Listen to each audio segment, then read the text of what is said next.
Okay, so what exactly should we do for a pre-ride activation? I want to talk specific exercises here, and I know that our editor Wes is going to magically put in some video content on top of this so you can actually see these exercises rather than just hearing about them. I think a pre-ride routine, you don't need to, as you say, most of us, the reality is you maybe even had a couple of beers on a Friday night and it's Saturday morning, you should have laid your kid out the night before, you didn't lay your kid out the night before, you didn't get up on time because you hit the snooze button, and now you're in a panic and you're kind of thinking, where's my kid? Should I have breakfast? Can I have time for oats? The last thing you want to hear is, I need to do a 55-minute pre-ride routine. You don't. Like 5 minutes is plenty of time. You can do the trick and you can hit all the major areas like glutes, hips, core, and a little bit of dynamic stretching for the legs.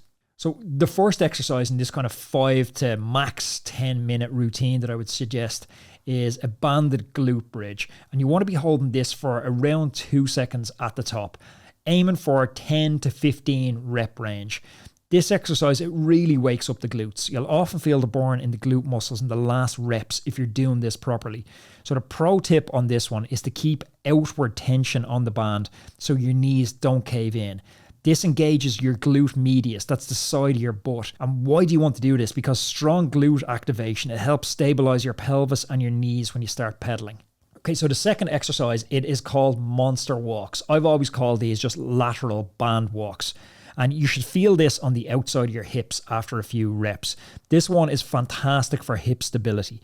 After 30 seconds, your glutes will be absolutely on fire. Even a short set really gets the side hip muscles working, which can improve your knee tracking on the bike and prevent that inward collapse on each pedal stroke. The next one I'd be looking to add in is a low lunge with a twist. You should feel a stretch in your right hip flexor and a nice spinal twist.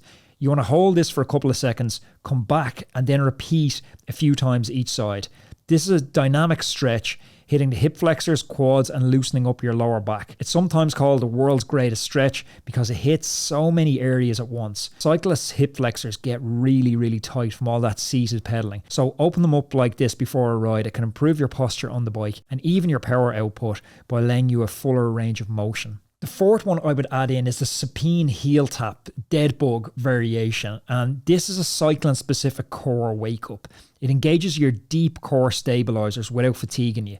A solid core helps you transfer power better to the pedals and stay stable on the saddle, especially if you're going out gravel riding or rougher terrain.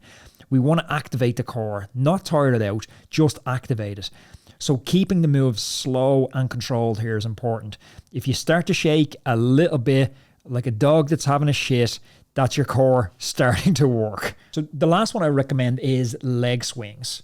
So these dynamic swings loosen up your hamstrings, hip flexors, groin and outer hips. And it's a great way to finish the warm-up routine with a little bit of momentum.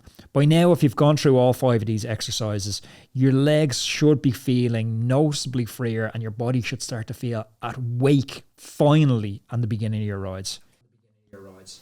Yeah, I think the core idea is to do those dynamic moves and the muscle specific activations before you set off, right? And as I keep kind of reiterating, we want to avoid those really long static stretches before a ride because they can actually reduce your peak strength and power for a short time. And there's a lot of studies that back that up. One sports science study found that static stretching before cycling, sprint testing significantly decreased riders' peak power output, whereas a dynamic warm-up improved it. So we save all the static stretching for later. And that brings me very neatly on to post-ride stretching. This episode today has been supported by BICMO Cycle Insurance. Insure your ride with BICMO today and they'll donate £10 to Trash Free Trails to support their work in protecting our planet. Head to BICMO, BIKMO.com and use the code ROADMAN to get covered and support our wild spaces. Terms apply.